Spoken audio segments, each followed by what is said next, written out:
Item ಯಾವುದೇ ಇರಲಿ try ಮಾಡಿ ಆಚಿ ಚಿಕನ್ ಮಸಾಲಾ. ಆಚಿ ಚಿಕನ್ ಮಸಾಲಾ. ವಿಧಾನ ಪರಿಷತ್ ಚುನಾವಣೆಯಲ್ಲಿ ಅಡ್ಡ ಮತದಾನ ಮಾಡಿದ್ಯಾರು? ಧರ್ಮಸ್ಥಳದಲ್ಲಿ ಶಾಸಕರ ಆಣೆ ಪ್ರಮಾಣಕ್ಕೆ ಮುಂದಾದಂತ ಬಿಜೆಪಿ ತಾಯಿಗೆ ದ್ರೋಹ ಮಾಡಿದ್ದು ಯಾರು ಅಂತ ತಿಳಿಯೋದಕ್ಕೆ ಅಂತೇಳಿ ಈಗ ಶ್ರೀ ಕ್ಷೇತ್ರದಲ್ಲೇ ಗೊತ್ತಾಗ್ಲಿ ಅಂತ ಆಣೆ ಪ್ರಮಾಣಕ್ಕೆ ಮುಂದಾಗಿದ್ದಾರೆ.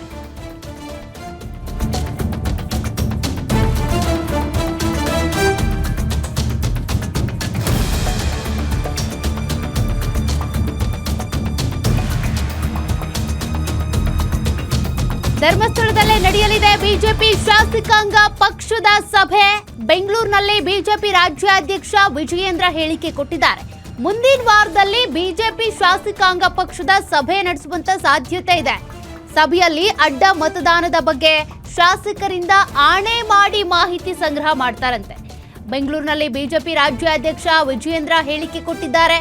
ನಮ್ಮಿಂದ 4 ಅಡ್ಡ ಮತದಾನ ಆಗಿದೆ ಅನ್ನೋ ಚರ್ಚೆಗಳು ನಡೀತಿವೆ. ನಮ್ಮ ಕಾರ್ಯಕರ್ತರು ಶಾಸಕರ ನಡವಳಿಕೆ ಬಗ್ಗೆ ಬೇಸರ ಹೊರಹಾಕಿದ್ದಾರೆ. ಎಲ್ಲ 63 ಶಾಸಕರ ಮೇಲೂ ಅನುಮಾನ ಪಡುವಂತಾಗ್ಬಿಟ್ಟಿದೆ. ನಿನ್ನೆ ರಾಷ್ಟ್ರೀಯ ಅಧ್ಯಕ್ಷ ನಿತಿನ್ ನಬೀನ್ಗೆ ಕರೆ ಮಾಡಿ ಮಾಹಿತಿ ಕೊಟ್ಟಿದ್ದೀವಿ. ಆರ್ ಅಶೋಕ್ ನಾನು ಕೂಡ ದೆಹಲಿಗೆ ಹೋಗ್ತೀವಿ ಅಂತ ಹೇಳಿದ್ದಾರೆ. ನಾನು ಇವತ್ತು ತೀರ್ಮಾನ ಮಾಡಿದ್ದೇನೆ.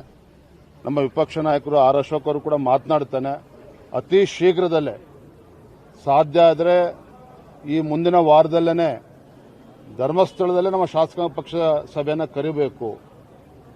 ಅಲ್ಲಿ ಕರೆದು ಯಾರಿವತ್ತು ಶಾಸಕರು ತಾಯಿಗೆ ದ್ರೋಹ ಬಗೆಯುವಂತ ಕೆಲಸವನ್ನು ಮಾಡಿದ್ದಾರೆ, ಅದು ಯಾರೇ ಆಗಿರಲಿ, ನಾವು ಎಷ್ಟೇ ದೊಡ್ಡವರಾದರೂ ಕೂಡ ನಾವೆಲ್ಲರೂ ಕೂಡ ದೇವರನ್ನು ನಂಬತಕ್ಕಂಥವ್ರು. ಇವತ್ತು ಧರ್ಮಸ್ಥಳ ಶ್ರೀ ಕ್ಷೇತ್ರಕ್ಕೆ ಬರಬೇಕು, ನಾವು ಶಾಸಕಾಂಗ ಪಕ್ಷ ಸಭೆ ಆಗಬೇಕು, ಅಲ್ಲಿ ಸತ್ಯದ ಬಗ್ಗೆ ಗೊತ್ತಾಗಬೇಕು, ಆ ಶ್ರೀ ಕ್ಷೇತ್ರದಲ್ಲಿ ತೀರ್ಮಾನ ಆಗಬೇಕು. ಇದು ನಾನಂತೂ ನಿರ್ಧಾರ ಮಾಡಿದ್ದೇನೆ. ನಾನು ವಿಪಕ್ಷ ನಾಯಕರು ಕೂಡ ಮಾತನಾಡ್ತೇನೆ. ಆ ನಿಟ್ಟಿನಲ್ಲಿ ಅತಿ ಶೀಘ್ರದಲ್ಲೇ ಶಾಸಕಾಂಗ ಪಕ್ಷ ಸಭೆ ಕರಿಬೇಕು ಅಂತೇಳಿ ನಾನು ಈ ಸಂದರ್ಭ ಹೇಳ್ತೇನೆ. ನಾನು ಇವತ್ತು ತೀರ್ಮಾನ ಮಾಡಿದ್ದೇನೆ. ನಮ್ಮ ವಿಪಕ್ಷ ನಾಯಕರು ಆರ್ ಅಶೋಕ್ ಅವರು ಕೂಡ ಮಾತನಾಡ್ತಾನೆ. ಅತಿ ಶೀಘ್ರದಲ್ಲೇ ಸಾಧ್ಯ ಆದರೆ ಈ ಮುಂದಿನ ವಾರದಲ್ಲೇ ಧರ್ಮಸ್ಥಳದಲ್ಲೇ ನಮ್ಮ ಶಾಸಕಾಂಗ ಪಕ್ಷದ ಸಭೆಯನ್ನು ಕರಿಬೇಕು. ಅಲ್ಲಿ ಕರೆದು ಯಾರಿವತ್ತು ಶಾಸಕರು ತಾಯಿಗೆ ದ್ರೋಹ ಬಗೆಯುವಂತ ಕೆಲಸವನ್ನು ಮಾಡಿದ್ದಾರೆ, ಅದು ಯಾರೇ ಆಗಿರಲಿ, ನಾವು ಎಷ್ಟೇ ದೊಡ್ಡವರಾದರೂ ಕೂಡ ನಾವೆಲ್ಲರೂ ಕೂಡ ದೇವರನ್ನು ನಂಬತಕ್ಕಂಥವ್ರು.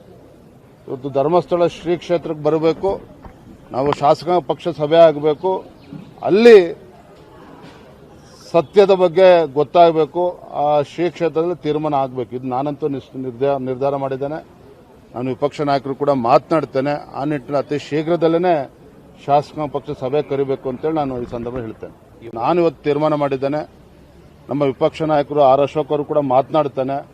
ಅತಿ ಶೀಘ್ರದಲ್ಲೇ ಸಾಧ್ಯ ಆದರೆ ಈ ಮುಂದಿನ ವಾರದಲ್ಲೇ ಧರ್ಮಸ್ಥಳದಲ್ಲೇ ನಮ್ಮ ಶಾಸಕಾಂಗ ಪಕ್ಷದ ಸಭೆಯನ್ನು ಕರಿಬೇಕು. ಅಲ್ಲಿ ಕರೆದು ಯಾರಿವತ್ತು ಶಾಸಕರು ತಾಯಿಗೆ ದ್ರೋಹ ಬಗೆಯುವಂತ ಕೆಲಸವನ್ನು ಮಾಡಿದ್ದಾರೆ, ಅದು ಯಾರೇ ಆಗಿರಲಿ, ನಾವು ಎಷ್ಟೇ ದೊಡ್ಡವರಾದರೂ ಕೂಡ ನಾವೆಲ್ಲರೂ ಕೂಡ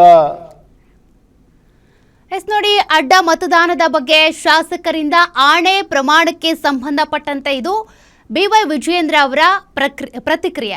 ಹಾಗಾದ್ರೆ ಆಣೆ ಪ್ರಮಾಣ ಮಾಡೋದ್ರ ಮೂಲಕನೇ ಅಡ್ಡ ಮತದಾನ ಮಾಡಿದ್ಯಾರು ಅಂತ ತಿಳ್ಕೊಳ್ಳೋ ಮಟ್ಟಕ್ಕೆ ಒಂದು ರಾಷ್ಟ್ರೀಯ ಪಕ್ಷ ಬಿಜೆಪಿ ಬಂದ್ಬಿಡ್ತಾ ಅಂತ. ಸಿ.ಟಿ. ರವಿ ಅವರ ನೇತೃತ್ವದಲ್ಲಿ ಸಮಿತಿಯನ್ನ ಏನ್ ರಚನೆ ಮಾಡಿದ್ರು, ಆ ಸಮಿತಿ ಏನಾಯ್ತು? ಹಾಗಾದ್ರೆ ಆಣೆ ಪ್ರಮಾಣ ಮಾಡಿನೇ ತಿಳ್ಕೊಳ್ಬೇಕಾ?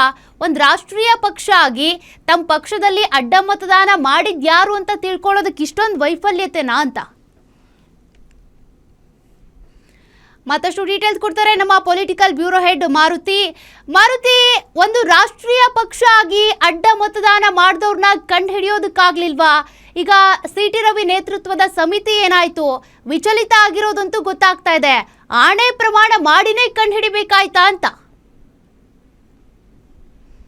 ಮೊನ್ನೆ ನಡೆದಂತಹ ಪರಿಷತ್ ಚುನಾವಣೆಯಲ್ಲಿ ಬಿಜೆಪಿ ಶಾಸಕರ ಅಡ್ಡ ಮತದಾನ ವಿಚಾರ ಇಡೀ ರಾಷ್ಟ್ರಾದ್ಯಂತ ಚರ್ಚೆ ಆಗ್ತಾ ಇದೆ. ಯಾವ ರಾಜ್ಯದಲ್ಲೂ ಇಲ್ಲದೆ ಇರುವಂತಹ ಪರಿಸ್ಥಿತಿ ರಾಜ್ಯ ಬಿಜೆಪಿಯಲ್ಲಿ ಆಗಿರೋದ್ರಿಂದ ಈ ರೀತಿಯಾದಂತಹ ಒಂದು ಚರ್ಚೆಗಳನ್ನ ಹುಟ್ಟಾಕಿರುವಂತದ್ದು.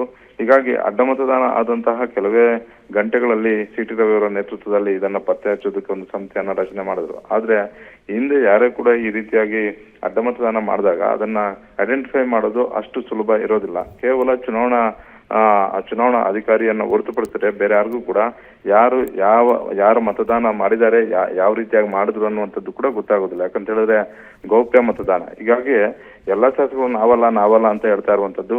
ಆದ್ರೂ ಕೂಡ ಈಗ ಪತ್ತೆ ಹಚ್ಚಲೇಬೇಕು ಅನ್ನುವಂತ ಒಂದು ಕಾರಣಕ್ಕೆ ಇರುವಂತಹ 64 ಶಾಸಕರ ಪೈಕಿ ಯಾರು ಕೂಡ ಇದನ್ನು ಒಪ್ಕೊಳ್ಳದೆ ಇರೋದ್ರಿಂದ ಧರ್ಮಸ್ಥಳದಲ್ಲಿ ಪ್ರಮಾಣವನ್ನು ಮಾಡೋಣ ಅನ್ನುವಂತ ಒಂದು ಚಿಂತನೆ ಬಿಜೆಪಿಯಲ್ಲಿ ಆಗ್ತಿದೆ ಅನ್ನುವಂತ ಒಂದು ಮಾಹಿತಿ ಸಿಗ್ತಿದೆ. ಅದರ ಹಿನ್ನೆಲೆಯಲ್ಲೇ ರಾಜ್ಯಾಧ್ಯಕ್ಷರಾದಂತಹ ವಿಜೇಂದ್ರ ಅವರು ಕೂಡ ಹೇಳಿರುವಂತದ್ದು, ಅನಿವಾರ್ಯವಾದ್ರೆ ನಾವು ಧರ್ಮಸ್ಥಳಕ್ಕೂ ಕೂಡ ಹೋಗ್ತೀವಿ, ನಾವು ನಂಬುವಂತಹ ಮಂಜುನಾಥನ ಮುಂದೆ ಆಣೆ ಪ್ರಮಾಣಕ್ಕೂ ಕೂಡ ನಾವು ಸಿದ್ಧವಿದ್ದೀವಿ ಅಂತ. ಈ ಹಿಂದೆ ಕೆಲವರುಗಳ ಹೆಸರು ಬಹಳಷ್ಟು ಚರ್ಚೆಗೆ ಬಂದಿದ್ದು, ಅವರು ಕೂಡ ಬಿಜೆಪಿ ಕಚೇರಿಗೆ ಬಂದು ನಾವು ಯಾವುದೇ ಕಾರಣಕ್ಕೂ ಅಡ್ಡ ಮತದಾನ ಮಾಡಿಲ್ಲ, ಪಕ್ಷ ನಿಷ್ಠೆಯನ್ನ ತೋರಿದ್ದೇವೆ ಅನ್ನುವಂಥದ್ದನ್ನ ಹೇಳಿದ್ರು. ಹೀಗಾಗಿ ಕೊನೆಯದಾಗಿ ರಾಜ್ಯಾಧ್ಯಕ್ಷರು ಈ ಹೇಳಿಕೆಯನ್ನ ಕೊಟ್ಟಿರುವಂತದ್ದು. ಸೌಖ್ಯ. Thank you Maruti ಡೀಟೇಲ್ಸ್ಗೆ.